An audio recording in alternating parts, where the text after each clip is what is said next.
Well, welcome back to another episode of Teacher Let Your Light Shine, where we are embracing the ideas of educational entrepreneurship for both teachers and parents in creating your own teaching business, whether it be a learning pod, a homeschooling business, a micro school, tutoring business. We are just so grateful that you are here joining us. And in today's podcast episode, I'm going to be addressing a question that I get all the time. Because as educators, you know your field of study. You know how to teach. You're passionate about it. Or maybe you're not so passionate anymore. Maybe you're feeling a little burnt out. That's the reason why you want to start something else. But you know how to teach. You've been gifted with this incredible responsibility. But you're a business owner or eventually becoming a business owner. And you need intentionality and strategy to making your presence known, both in the community and virtually. At the heart of every business is the ability to find new customers.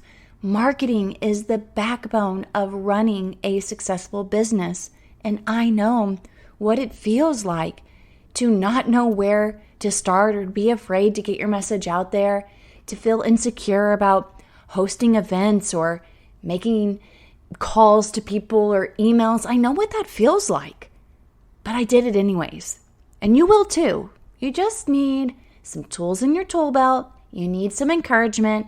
You need some strategy. In today's episode, I'm going to talk to you some very quick 10 really neat practical ways to market yourself in your community. There's a lot of ways to market yourself, but today we're going to focus on in your community. Because there are families out there right now who need the support that you can provide. How are they going to get the support they need if they don't know about you? So let's get into this episode. And without further ado, you better go grab your business binder, go grab your idea notebook, and let's get a pencil because you will definitely want to write these down. Let's get into it. Welcome, teacher, to the Let Your Light Shine podcast. If you're searching for the freedom and permission to design the life you love as a teacher, you're in the right place. I'm on a mission to help teachers just like you build their own dream school or homeschooling business. In this present day, the world needs you, teacher friend, to step out in faith and give students an education they love and so deserve. In this podcast, I will teach you how to start a fulfilling and profitable homeschooling business that lights you up. I'm Makenzie Oliver, former elementary teacher and instructional coach, gone homeschool teacher and business builder. I'm here to empower you to step outside the classroom and choose the experiences, the curriculum, and all the moments that put a smile on your face and your students. Does it seem like a dream? Well, it did to me. Until God opened the doors and made it reality. Together, we are breaking through fears and moving the crowd. So get out your notebook, sharpen your pencil. It's time to get your teach on.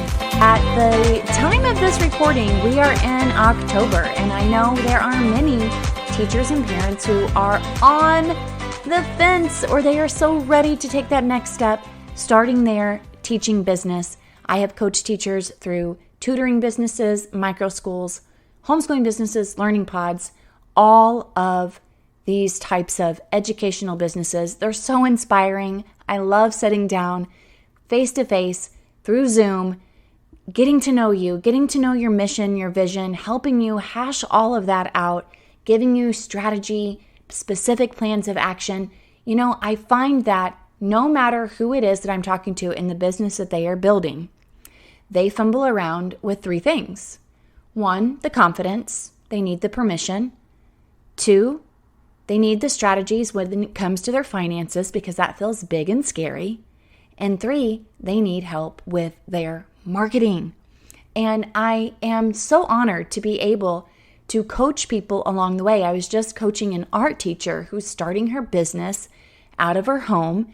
She's building this incredible studio. She is an art teacher and she wants to begin having art classes. And she said, I'm almost at the end of having my art studio created. It's a little extension of her home. And she said, and I have people who are interested, but I just don't know what to say and I don't know where to begin. And so we got her started with her business bundle. So we've hashed all of that out. And now she's on her way to marketing her business. And it feels so good when you have a plan of action. And I also know what it feels like to try to do it alone. Even recently, I tried to do something by myself.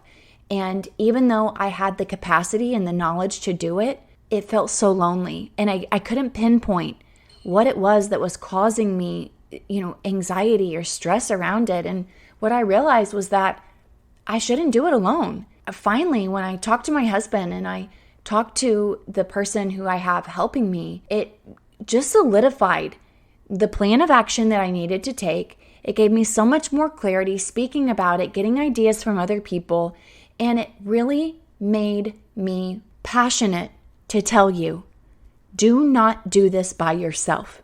Do not hold back your ideas and try to figure this out by yourself.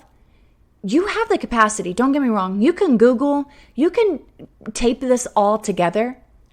But what you really need is you need cheerleaders. You need teams. You need someone to say, all right, let's pull it all in. Amazing ideas. Now here's step 1. Now here's step 2. Now here's what you need to do next. Now let's hash out these numbers. Now here's your goal. And I am so honored to do that for you. I have a couple coaching spots left. You can head on over to www.teachersletyourlightshine.com/coaching. So that's teachersletyourlightshine.com/coaching. I actually opened up a few more spaces so that I can accommodate those who have been inquiring. If you need to know what is coaching and how can this help me, send me a message. Tell me where you're at. I will tell you specifically what we can get started with. And the moment we meet each other face to face over Zoom, I give you a GPS, give you goals, priorities, strategies to get you started, and it becomes a sisterhood. And I'm with you and I'm there cheering you on. I'm checking in on you and I'm helping you build your business. So it is my honor. Check it out at www.teachersletyourlightshine.com/coaching. Now again, let's get into marketing. There are so many facets of marketing, ways to promote your business, that it can feel as if it's a tad bit intimidating. But rest assured, we're going to start off today with just one component of marketing that's in your community. And this is going to have to be a situation where you're going to have to put your legs to work here. You can go back into the archives of the podcast. I talk about marketing a lot, finding students, getting over the fear. So this is not the only episode that I've talked about when it comes to getting students, but I wanted to specifically speak to you right now as the holidays are approaching, or if you're coming up with a marketing plan for the beginning of the school year, for the beginning of the year, January, February, maybe you're launching a summer program, maybe you are launching your first micro school, your tutoring business. The beginning of the year is a great time to begin planning and getting started on what you are after, but you don't want to start in January when you haven't done anything in a sense to prep for it. You need to start building momentum, taking notes, coming up with a game plan, strategizing, meeting with people, talking things through. Otherwise, you could be spending a lot of time come the moment that you actually need to get into action. Again, you need to have out a piece of paper because there are so many ways that marketing and outreach can be effective, from official paid advertising to simply just showing up in ways that help. We're going to dive in. You need to be brave and choose a way to reach out and connect that you haven't tried before, even if you already are in the process of having your business. These are really great ways to grow your business, to scale them. Number 1, again, this is in the community. We can do so many other episodes about ways that you can market online, ways that you can do email, ways that you can reach out through apps. But today we're focusing just on the community. Okay, number 1 is to introduce yourself and services on nextdoor.com. Okay, nextdoor.com. Now, again, there's other apps, there's other websites that you can go to. I would say that no matter what business you are starting, you need to introduce yourself and the services that you provide on nextdoor.com. That's number 1. Now, I need to put in a plug here. If you don't know what your services are and you don't feel comfortable introducing yourself, I want to ask you if you know your mission and your vision. Have you created your introductory packet? Have you created your parent partnership letter? Those are a part of our business bundle. You can find them at www.teachersletyourlightshine.com/shop. It's all of the documents that you need to get your business started, to market, to advertise, to enroll students, and creating a waiver and a contract. All of that goodness is in our business bundle, but you can also just pick 1 or 2 or 3, whatever, one piece if you need to get started with. Now, you're going to save money by having the whole business bundle. You need all of them, but the introductory packet, the parent partnership letter, they really capture your mission, your vision, who you are, who you serve, and how you serve them. Then, once you've gotten those pieces down, you can easily and more confidently go and advertise yourself, and that would be at nextdoor.com. Number 2, especially with the holidays coming up, grab yourself right now a farmer's market booth or a table or some type of a community event. You can have a children's activity and helpful resources for families laid out on your table. I have my introductory packet, got my parent partnership letter there for families to see. I have a flyer, I've got my brochure. I don't have business cards, but that's a really great thing for you to have as well. I do believe that business cards are wonderful, but you need to take it a step further because a business card can only tell so much compared to a brochure. All right, brochures are where it's at. Definitely have those available for families to take along with them, and they can share it with other people. Number 3 are flyers, your library flyers and brochures. Now, I know you may not want to be a poster putter upper.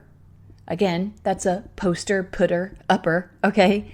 But I have had a lot of success at the library. So many families go there, children go there, tutors are there. You can even get connected with your library so that you can start offering some classes, some tutoring classes, get to know your librarians. They can really help spread the word for you as well. So that is really utilizing your library, putting up your flyer. We have a flyer ready for you to just insert, push play. Again, that's on our website, teachersletyourlightshine.com/shop. You can pick just the flyer. You can pick just the brochure. You can pick just the pieces that you want. Number 4, this would be to host a community event. Now, underneath this, if you're writing this down on paper, which I hope that you are, hosting a community event, you may want to just label A. A underneath hosting a community event would be connecting through offering an experience that families can participate in, sponsored by your tutoring business or sponsored by your micro school, through your home school pod or your learning pod.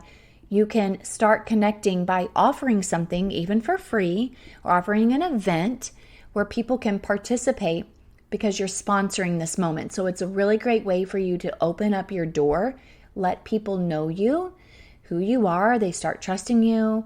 They like what you have to offer, even though it's not specifically what you're going to be offered, but hosting a community event, even for free, is very beneficial. You can tax write this off when it comes time for your taxes, so you don't have to worry about the expenses in a sense.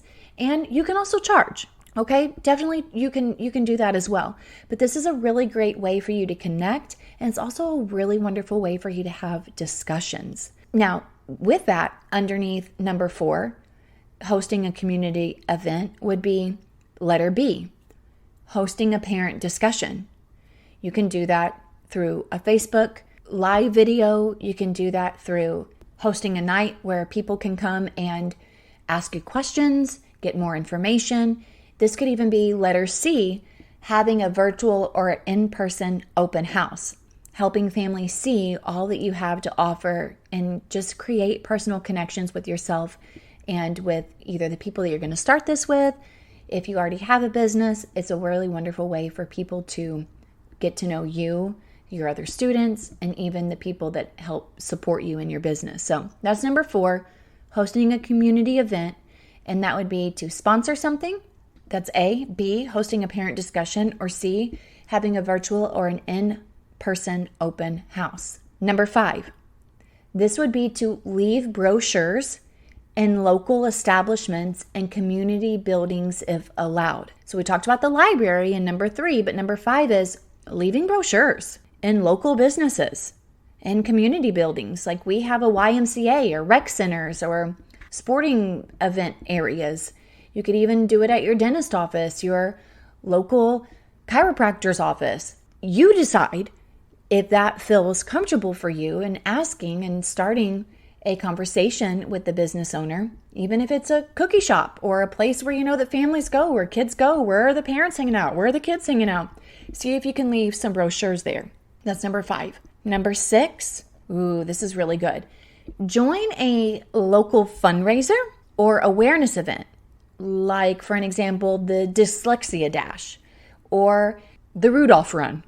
And then you wear your shirt, if you have a shirt, with your business logo. So that is another way to do it as well. I did not put this down on a specific strategy, but I would say that if you have a shirt, a t-shirt with your logo on it, that's a really great way to advertise. Bonus. Number 7, host a parent workshop with resources and materials that families can take home with them. I love whenever I'm tutoring students outside of my micro school, I do this during the summertime. I love being able to give them notebooks of almost like an anecdotal record of what me and the student worked on that day, and little activities that I print out super quick, word lists that I give for reading, and then it just goes back and forth with the parents. You can also host a night, let's say you're an established school, host a night for parents to come and learn about STEM, parents to come and learn about engagement strategies for their children. Make it fun. Do something that you enjoy. The moment that you host an event or something that you're going to teach other people what to do, and you're passionate about it, your passion's going to shine through, and people are going to really feel more comfortable signing up with you because you make them feel excited about what you're going to have to offer. So again, these need to feel natural to you, even if they feel a little scary. This is not the podcast to say you can do it, and I believe in you, because I do believe in you and you can do it. This is not the episode to get you into the mindset. This is, you need to definitely make sure you are equipped in your mindset so that you can step out and do this. And it's going to feel hard and it's going to feel scary. However, work on your mindset to get you to the place of doing this, because here's the thing. If you are afraid to market, you are going to be afraid to start this business. If you have started and you're not seeing the success that you want, it could be that you really haven't tried all of the strategies out there. That's just the truth. I've said many times, I've tried everything. I really haven't. I have not tried everything. There are many more things that I can try.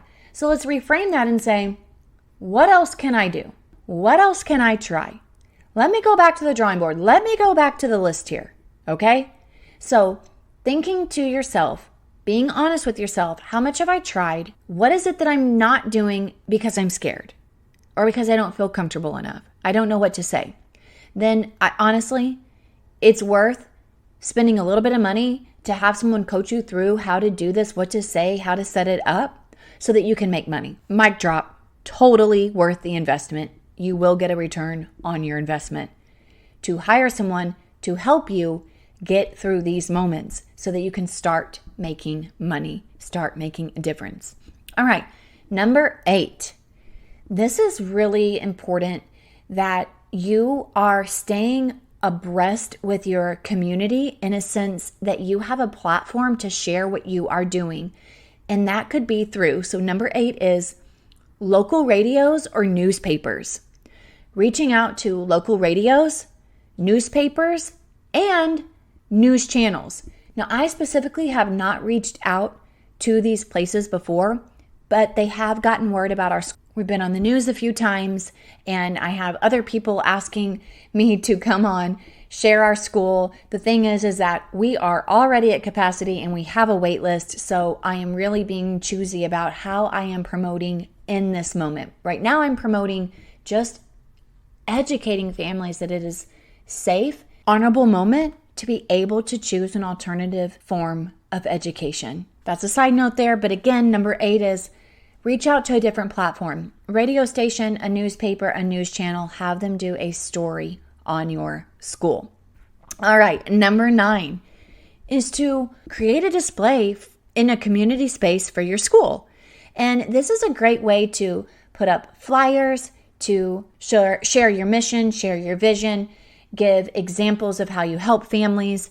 You can do this through, even asking your library if you can make use of a board, seeing if there is a local business that just has one of those ugly cork boards standing there and they don't know what to do with it. Like maybe, for an example, you are at the female doctor and they've got this poster board sitting there and they don't know what to do with it. And you could say, hey, listen, could I decorate this board for you? I would love to put up just some information about schooling and school choices and how parents can help their children through tutoring, and give them a link to my resource or to my website so they can get more information. Or let's say you do that at the dentist office. Is there a space that you can decorate with your school highlighted or your business services highlighted? Now, as I'm recording this, I'm actually just thinking of 2 more. So I've got a bonus here. I've got 2 bonus at the end. Now I'm at number 10. I would say definitely send out postcards or cards to local connections and previous customers, or to maybe even new people through a direct mail marketing service. I have not specifically done this, but I can tell you that I absolutely send thank you cards for anybody who has impacted my school or my business in any way, whether or not they've donated, whether or not they've been a friend of the family, if I've tutored them. I'm always keeping in contact with these people by sending out cards. It's a really great way to even increase your gratitude. Have a deck of cards, thank you cards, set up somewhere in the morning, and you're just make a practice of, I'm going to write a card to someone every single day telling them thank you for supporting or just encouraging me through my entrepreneurship journey, or thank you for allowing me the opportunity to read with your child or help your child in tutoring. Send it out to them, and it's just a way to say thank you. It's a way to really strengthen your gratitude muscle, but also to continue building connections. That's number 10. All right, and the 2 bonus are right here. That would be to host a weekend or an afternoon craft club, a book club, a holiday craft. This is a really great time right now. Community service event. You can either get paid for it or not get paid for it. Whatever you choose, it's all about reaching out to your community. And then number 12 would be volunteer to help out at a community event or help out at a school. Donate your time, wear your t-shirt, get involved with the community, get connected, build friendships, build relationships, because it's word of mouth is so critical. All right, everyone, I hope that this served you very, very well. These are 10 plus 2 tips for marketing your service in the community, and I hope to see you over in our Facebook group. That is Start Your Microschool or Homeschooling Business. You can also check us out for our coaching at www.teachersletyourlightshine.com/coaching, and also teachersletyourlightshine.com/shop. If you can't hear, but right now I have my family just chatting up and laughing, and so I'm going to get off of here, and I look forward to seeing you soon. Hey, teacher friend. Thanks so much for listening to today's show. I pray it inspired you, touched you, or challenged you in some way, because we are making big shifts and using our teaching gifts for God's glory like never before. I'm so grateful for you. The number 1 way you can support this show is to leave a written review on Apple Podcasts, and also share this with another teacher. Come join me in the Virtual Teachers Lounge, known as the Teacher Let Your Light Shine Facebook group. Until next time, keep shining your teacher light. The world needs you.